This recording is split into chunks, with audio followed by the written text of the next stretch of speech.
Greetings, everyone, and welcome to the 112th session of the online Optom Learning Series. Today, we have with us Prathamesh Hasne.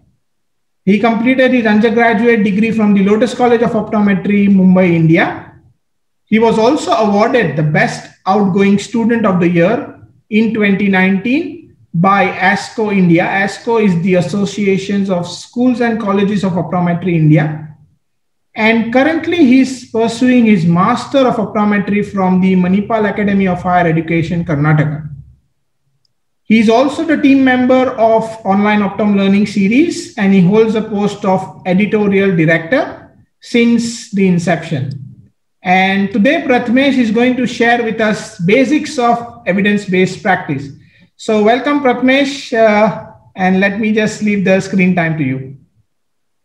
Thank you so much. Yes, so today we'll be looking at few of the fundamentals of evidence-based practices. And before we start with the topic, there is a disclaimer that I have no conflicts of interest, and whatever concepts that we'll be discussing in this session today are based on my understanding as a postgraduate student, and all those are whatever I have learned in my postgraduate student thing. So let's start. So we'll start with introducing what is actually evidence-based practice. So hereby we'll be referring to it as EBP. And this long definition was given by Sackett in 1989, and which basically tells, or which basically says that it is a problem-solving approach towards a particular clinical question. The clinical question could be either some rare disease that we are looking at in our clinic, or it could be just our topic of interest that we want to look for as an evidence. And the whole process of evidence-based practice will be to just look for best currently available evidence that will help us answer that clinical question. So in evidence-based practice, there are three basic principles on which evidence-based practice will work, EBP will work, which is awareness of best available evidence first. So as a clinician, we should be aware of what is being currently done and what is the available evidence, latest available evidence. Secondly, how trustworthy are the results? So suppose we found the evidence, we found certain articles, we found a particular systematic review that we want to critically appraise, then how trustworthy are those results? Can we apply those results in our clinical practice? Sometimes we know that certain studies are not from our country or not from the country that you are practicing. So can the results of those studies be extrapolated to the population in your country? And finally, awareness of risks and benefits. So finding or getting to a best evidence is not the end of EBP. We should be aware of the risks and benefits of that evidence. The evidence should always, like the risks, should not be more than the benefits of that evidence. If it is that way, then probably we might not consider applying that kind of evidence in our clinical practice, because it will be harmful for the patients. So these are the 5 skills that a clinician has to know of, which is known as the 5 A's of EBP. That is ask, acquire, appraise, apply, and audit. We'll look into each of this in detail now. So first is asking a clinically relevant question. So this is the most basic requirement for practicing evidence-based medicines, because unless we have a answerable question, we can't answer that. We can't go about finding the evidence. So there is a particular framework that we use. I think this framework was also discussed in one of the research paper, anatomy and physiology of the research paper session, where we had discussed about the PICO group, where P is the patient population that we are targeting. It could be anything. As an optometrist, we could be looking at myopia, we could be looking at corneal condition, we could be looking at glaucoma. I is the intervention that we are looking for.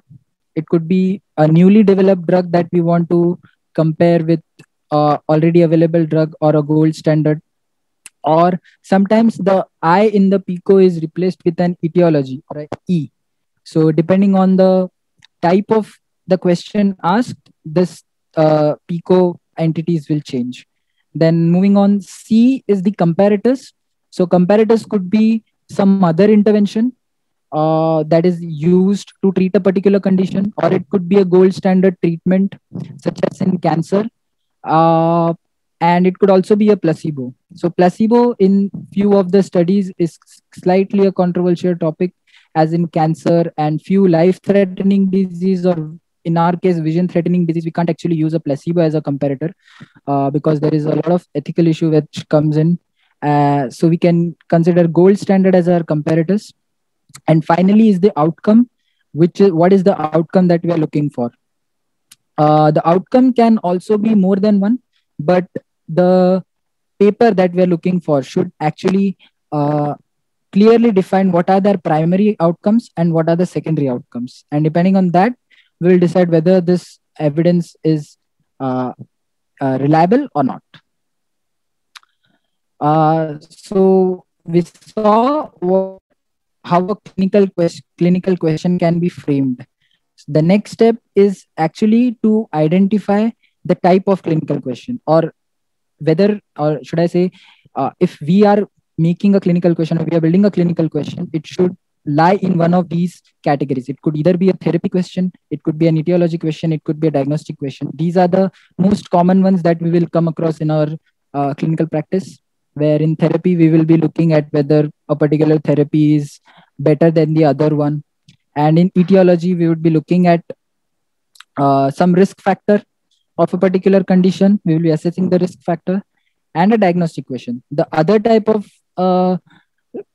clinical questions could be prognosis question, where we are actually looking at most likely outcome if a particular intervention is not done, or to be specific, if we are looking at a course of a disease, then we will be looking at a prognosis question. There could also be a prevalence question, where we are actually looking at what is the prevalence. Say, for example, we could be looking at prevalence of COVID-19 after the vaccination has started, for example. So there could be different types of clinical questions that we can come across. So why is it important to identify the type of clinical question is, if you have a therapy question, you will look for a corresponding type of research article or corresponding type of evidence, which would most likely be a randomized control trial or a clinical trial. So if we identify our clinical question at early, it will help us to look for the evidence at an appropriate article. So the next step, once we have our clinical question ready, the next step is to acquire that evidence. So if suppose we are looking at a therapy question, then our aim is to look at a randomized control trial. So we will look for those randomized control trial which answers our clinical question. So the most commonly used databases are PubMed, Medline, and Cochrane Library. So most of us must have already used PubMed and Medline. So just to recap, how can we go about with it? Is so there is something known as mesh terms in PubMed. So what that actually tells us is how has been the particular disease indexed by the authors on PubMed. So if I want to search something about age-related macular degeneration and I type it in my mesh terms, it will show me the index terms for age-related macular degeneration. It could be ARMD, it could just be macular degeneration, or it could be AMD, it could be dry AMD, anything. So depending on our clinical question, we could add all those synonyms in our search. So that will actually help us to enhance our search. So here, as you can see, there is tea tree oil and other synonyms that are available. So in PubMed, as you see, as you keep refining your search, you'll start getting lesser number of articles. So that helps. And these double inverted commas, as you can see, are actually put, which tells the database that tea tree oil is a one phrase that we are aiming to search for. So if you type this particular entity without the double inverted commas, it will search tea separately, tree separately, and oil separately, which will actually result in more number of irrelevant articles. So we should know how to search in it. And in between, as you can see, there are or, and. These are the Boolean operators which we will use for the combination of different types of search. So as I said, if we are looking for an evidence, we should first identify the PICO. So you can either do this separately for P, I, C, and O, or you can go directly on Cochrane database, where it actually gives us a PICO search option directly, uh, as you can see here. So here you can put whatever condition you're looking for, whatever treatment you're looking for, and it also gives you an option here to select whether this particular section is an outcome, or it's an comparator, or it's an intervention. And it also similarly it also gives you an option for a Boolean operator. So why I've put Cochrane library deliberately, the screenshot of Cochrane library, is because in evidence-based practice, we'll mostly look for systematic reviews. So we'll see why systematic reviews in coming slides. And other thing with Cochrane library is also that it also shows us result for randomized control trials, which are already done, which are ongoing, so we can review those. It also gives us results for systematic reviews which are yet to get published. So while you do a systematic review, there is a protocol which gets published first, and after that the main article is published. So it also shows us that this particular systematic review will be published very soon. So that helps to know.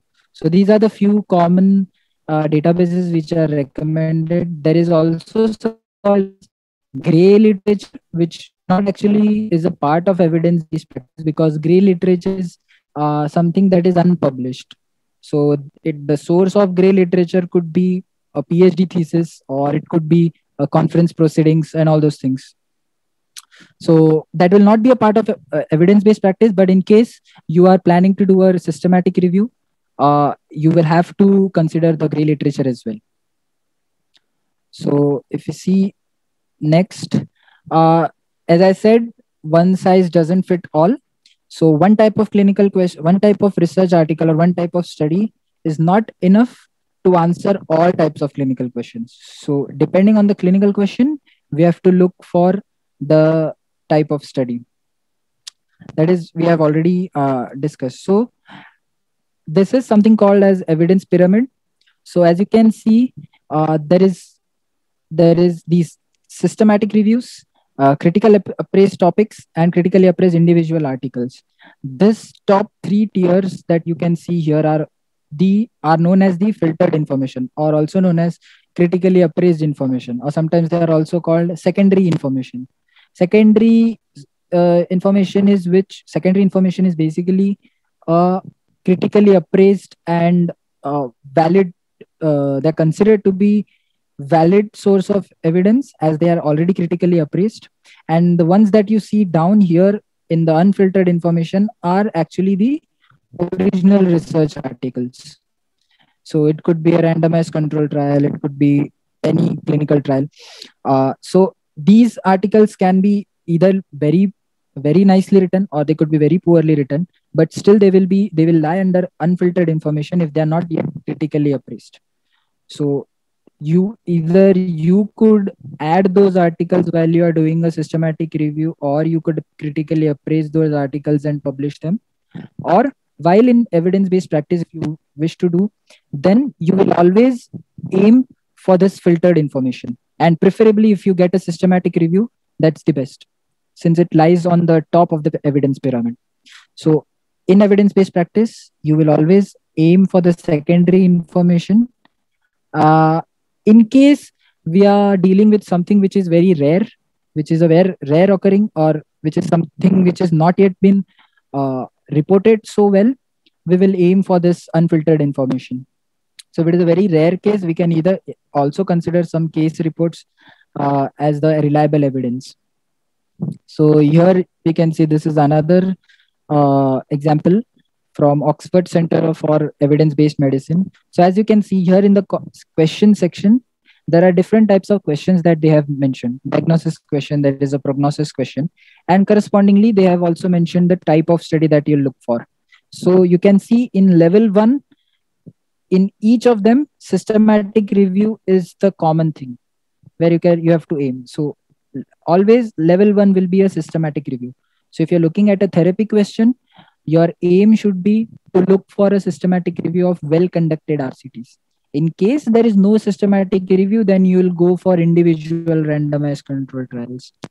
And depending upon how the randomized control trial has been done, you can consider whether this, okay, there was some amount of bias, but there is no other reliable evidence. So you might consider that as an evidence. And as you go towards the bottom at level 4, level 5, you will see that there are case reports. There is also sometimes expert opinions are also considered to be reliable evidence if there is a very rare case that you're looking at. So moving on, next aspect of EBP will be critical appraisal. So critical appraisal is basically asking the evidence that you have found from your search strategy, whether it is satisfyingly answering my question. So there are different kinds of questions that you'll ask depending upon the type of study, but these are the few broad questions that one must ask to each of the study is whether the article or whether the evidence that you're looking at is relevant to your clinical question, and is it following the PICO framework? Is it clearly mentioning the PICO framework? Second is whether it is methodologically sound. If you're looking at a randomized control trial, then you should look for the risk of biases, whether the sufficient measures were taken to reduce the risk of bias. And methodologically sound also means that if a competent researcher is reading that particular question or that particular section of methodology, he should be able to replicate that methodology in his research. And are the results justifiable? So if you are looking at a systematic review, where most probably people also do the meta-analysis, as meta-analysis is a optional part of systematic review, but if it is done, then we have to ask the question to that systematic review whether it is valid to combine those results, because there are like 40-50 studies he might have included. So out of those, how much studies were included in the meta-analysis? Were the reasons for doing a meta-analysis justifiable? And can these results be extrapolated in your clinical practice?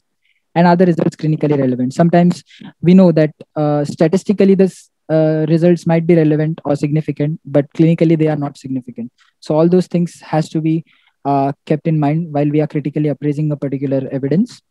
Other questions that we need to ask is, especially in case of randomized control trials, is are there any conflicts of interest in that paper?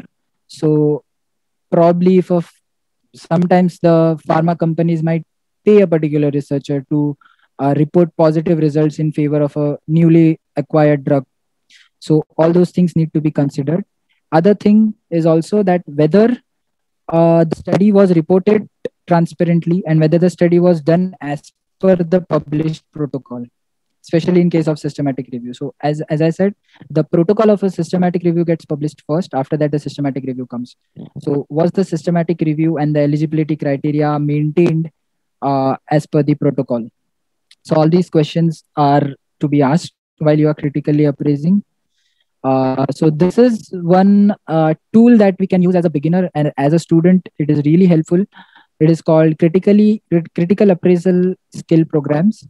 So if you visit this website, you'll see that there are a lot of checklists, study specifics checklist. This is a sample of a randomized control trial.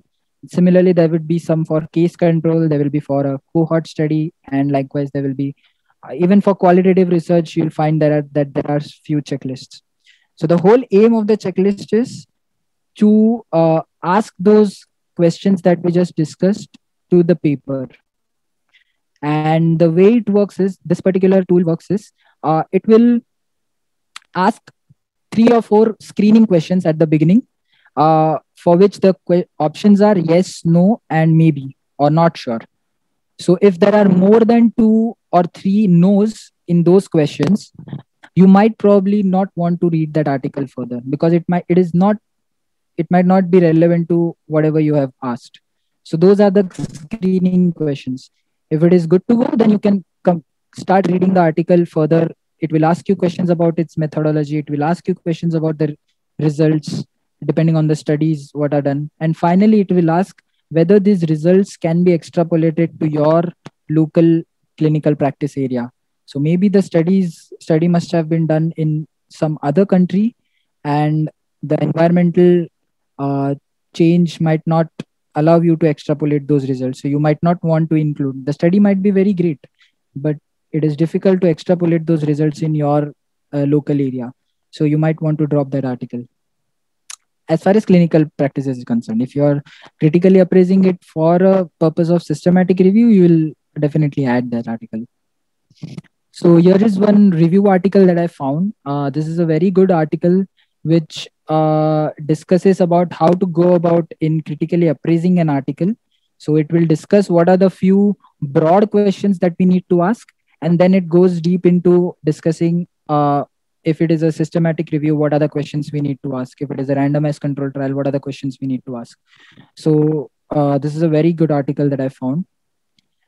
So talking about systematic review, this is just to introduce you all, since if you practice evidence-based medicine or you go through a systematic review, you will find this graph in most of them. So here, as you can see, the study 1, 2, here, these two boxes represents, the box on our left actually represents an individual study, which will be either cited with the author's name, and the right box actually shows us the weight of that study. And here, if you see on the right side, this is the graphical representation of what numbers you are seeing here.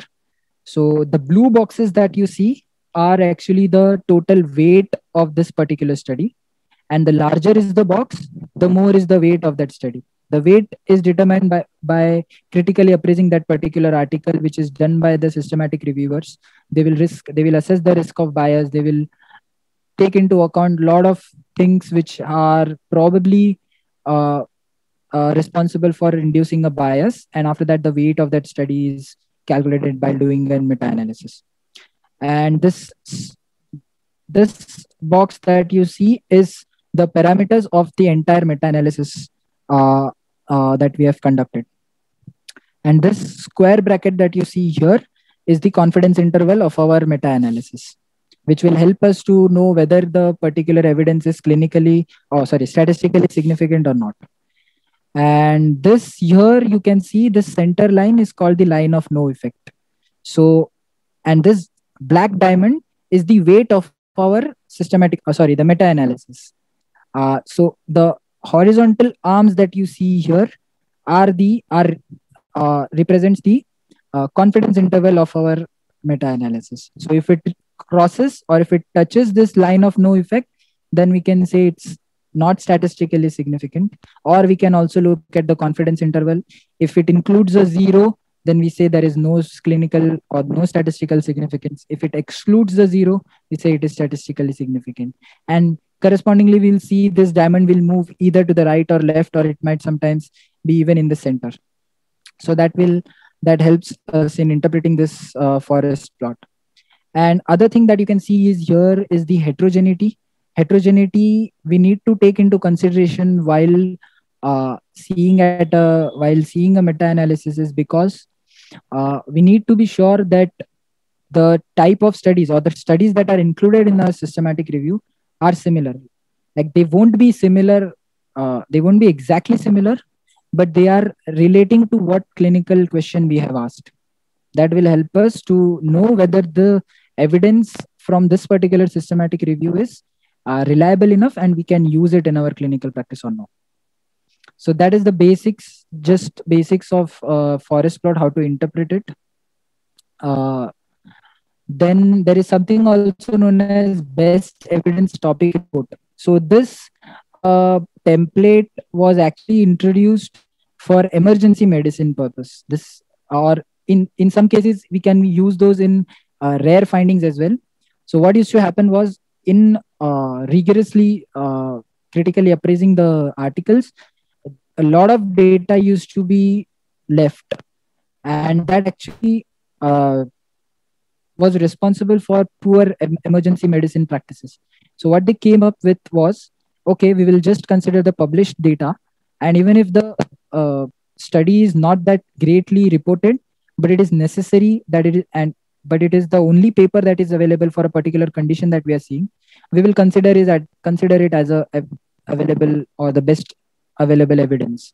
So this is how the template is actually used in most of the emergency departments, where they will write the author date and the country, study type, outcomes, and you can finally review this chart whenever you see a similar kind of case.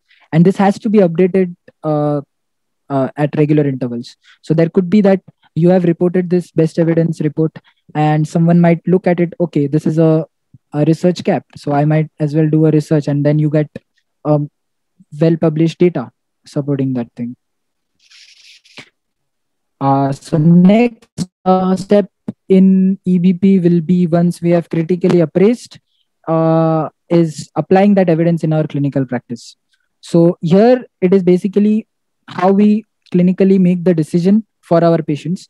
So, uh, so at the basics of any clinical decision, we make it based on the Bayesian approach, where we consider probability of having the disease divided by the probability of not having the disease. So suppose we have a patient, we know that this particular patient has the probability of developing a particular condition, and that is why we order a particular test, and we get to our post-test probability to rule in or rule out the disease. So each test will have its pre-test probability of the disease. So suppose I say, for example, prevalence of 70-year-old prevalence of primary angle closure glaucoma in patients with 70 plus years of age is 2.5%. So each patient of 70 plus years that walks into your clinic will have 2.5% of pre-test probability that he has angle closure glaucoma. And then as you clinically assess the patient for fundus camera or the fundus findings, IOP, angles, you will start ruling in 1 risk factor if you find those to be positive. And depending on those, you will order a test that will rule in the disease or rule out the disease. So we choose the test which gives us the biggest change from pre-test to post-test probability. That are the most useful tests. So that will actually tell, if it is positive, it will tell us that rule in the disease. If it is negative, it will tell us to rule out the disease. So to know which test to be ordered, we should know the sensitivity and specificity. So not exactly the values, but we should know which test is better. And to start with, or as a beginner, I would suggest that we know the sensitivity and specificities of these tests, because it helps us to find the positive and negative likelihood ratios. So what are these ratios? Positive likelihood ratio, as the name suggests, is what is the likelihood of a particular disease to be ruled in if this test turns out to be positive. And that is calculated by the sensitivity and the specificity of the test that we are ordering for that patient. So sensitivity divided by 1 minus specificity will give us the positive likelihood ratio. And negative likelihood ratio is, again, if the test is negative, what is the likelihood that the patient indeed doesn't have the disease. So these are the two formulas that from which we can come to our likelihood ratios. So in clinical practice, we will not actually do this. There are a lot of online calculators as well. If we type in our sensitivities and specificities, it will calculate the likelihood ratios for us. But yes, the sensitivity and specificity we need to be aware of before we order any tests. So how it works is, this is known as the Fagin's normogram. So here on our left side, we see there are pre-test probabilities. In the middle, you see there are likelihood ratios. And in the right, you see there is post-test probability. So what happens is, suppose we have a patient with a condition whose pre-test probability is 30%. So we would order a test in such a way that it will yield us the biggest difference between the pre-test and the post-test probability. And we will calculate the likelihood ratio for that particular test. And in this case, as we see, suppose the likelihood ratio is 20. So we will simply draw a line passing through our likelihood ratio, which will take us to our post-test probability. So this diagram is basically built on a mathematical formula, which is very rigorous. But this is how we can get to our post-test probability. Similarly, if we have a test which turns to be negative, then we can draw the line through the corresponding likelihood ratio and reach our post-test probability. So this post-test probability values will tell us whether we have to rule in the disease or rule out the disease. So as we can see, if it is less than 2, we will rule out the disease.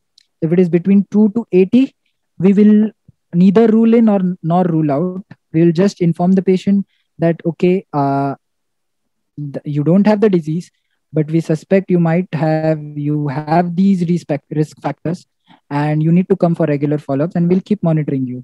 And if it is more than 80, we'll definitely rule in the disease. And depending upon the scope of practice, we can either start the patient on treatment right away, or we can do the appropriate referral. So this actually, we don't do the entire process in clinics. This is the combination of the knowledge that we have about the sensitivity and specificities plus our intuitions. So we have to integrate all these two faculties of our brain together to actually take a informed clinical decision for our patients. But this is how evidence-based clinical decision would look like. And finally, once we have taken a particular decision for our patients and we start him on a particular treatment, it is important for us to analyze that decision. And the best way to analyze that decision is to keep record of how our patient's outcome is after the treatment. So we will keep monitoring the patients. We'll keep the track of effects of the treatment that we have given. And most important is to report this outcome. If we have looked at something which was rare and we found evidence and we treated the patient successfully, it is really important that we report that outcome in a case format, or probably there is also something known as this National Institute for Health and Care Excellence, where in category wise they have classified whether there is something new in a technology, whether there is something new in treatment that we need to report. And this gives us guidelines to report our evidence-based outcome so that it helps the clinicians. And one more important of auditing our results is that sometimes it might fill the knowledge gap that is existing, or it might also show a potential researcher that, look, there is this research gap and it needs to be investigated. So that is one reason.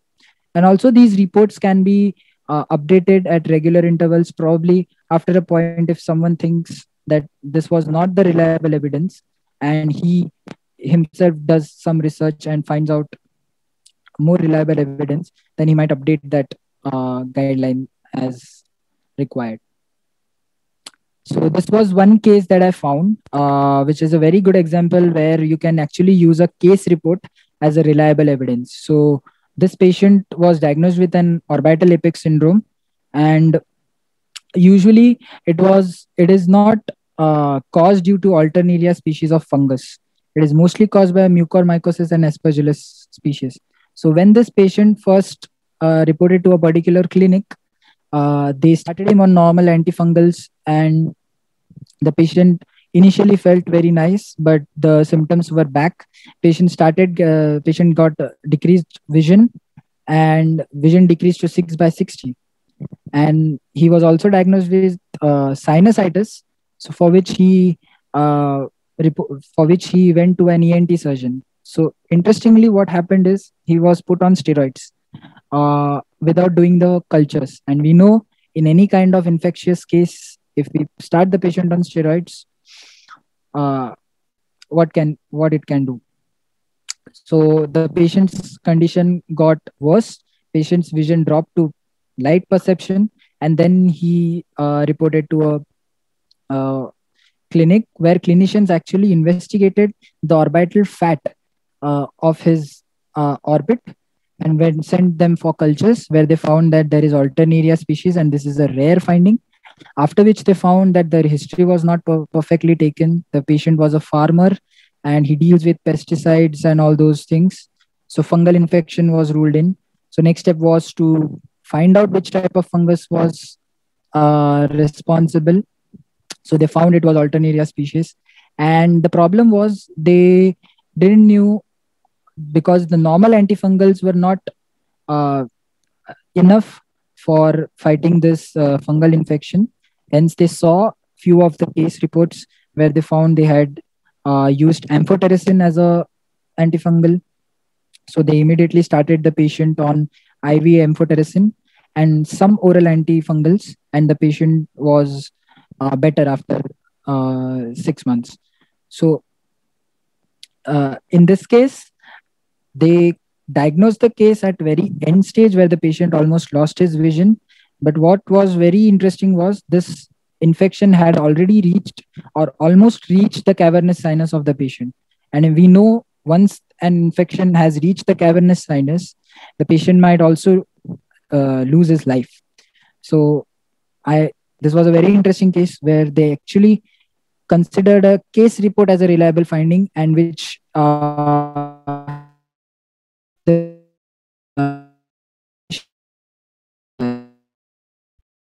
these are points. Ask clinically relevant question, build a strategy, critically appraise the evidence. It's not that it is very methodologically sound, so it should be evident, it should be reliable. Ask those critical questions to the article, and be aware of the prevalence and validity measures of the test that will help you to take an informed clinical decision, and always record the outcome of your evidence-based clinical decision. So these are few recommendations. The right side that you see is a book that helps you go through all these essentials and the fundamentals of evidence-based practice in detail. And this is one interesting course. This is primarily on systematic review and meta-analysis, but it covers a lot of evidence-based practice also. There are a lot of examples where systematic reviews helped in evidence-based medicine. So it will be a very helpful course for the students as well as for practitioners. Yeah, that's it for today's session. All right, Prathamesh, thank you so much, for taking us through the evidence base. And I think this topic is really important these days because we need, as clinician, we need that information. Not only as clinicians and even students, when you're working as an intern, let's say you're seeing a patient or whatever the case may be, if you want to recommend something, it's always important to recommend something which is being proved.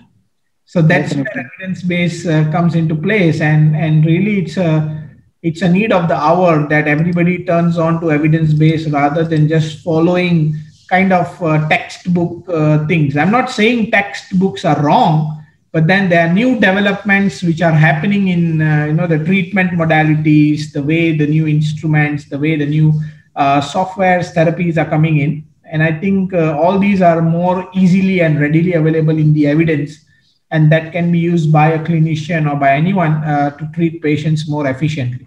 Thank you. Thank Definitely. you so much. So you did mention, Prathamesh, that the place where you can find evidence is, you did recommend PubMed search, Medline search, and Cochrane. So these are the three, I would say, the most relevant sources where you can find. Yeah. Recommended ones. Yeah. Recommended ones. Yeah. Any other sources where there are a lot of Yes, we can also look at the Scopus index journals. If we go on Scopus, if mostly these journals will be paid. So if a student is in an institution, he can avail that services from the Scopus. So that is also one thing. And we know for optometry, we see there are a lot of journals as well, clinical for the BCLA and optometry and vision science, all those we can avail. But there are few articles that if we don't look at, also someone might argue whether if a particular article is not available, as a full text, then we might use few of those Russian websites. So I think we can use those. But what happens sometime in those from those sources is that they are not the actual articles. They are actually the manuscripts of the edited version. So there might be that if it is from a peer reviewed journal, the reviewers might have ordered the author to make few changes, but that is not available on those websites. That might also mislead us into believing that this is a reliable evidence. That's right. So that comes back again to your 5 A's. One of it, which was you must know what you acquire, and the practicality of the evidence, and whether the evidence is now to say evidence means whether the article is reliable or not. That's what you need to judge as a clinician, as a researcher, if you may put it that way. You need to know that whether should I trust this or not. So that's why the PICO and all that is important and gives us the direction of how to do that. So yeah, Google Scholar, or I think very importantly you said is are the journals. So you can tie up with your own institute. I think we have discussed this part also in the previous sessions, where if you are not able to get that article which you are looking for, you may tie up with your own optometry institute, and if they subscribe to that journal, it will be much more easier for you to avail that, and they will be happy to share as a library source, right? Yeah, that's really right. Great. Okay. And the beauty, I think one more important, let's use this time. So the one more important beauty of this evidence is it's available on your phone, right? So all these, when you are in clinic, you can just use your phone, just Google it up, or nowadays these all things, Cochrane, I think, has a specific app. I'm not mistaken. Yeah. It does have an, yes, it does. And also these database have an option where you can set an alert.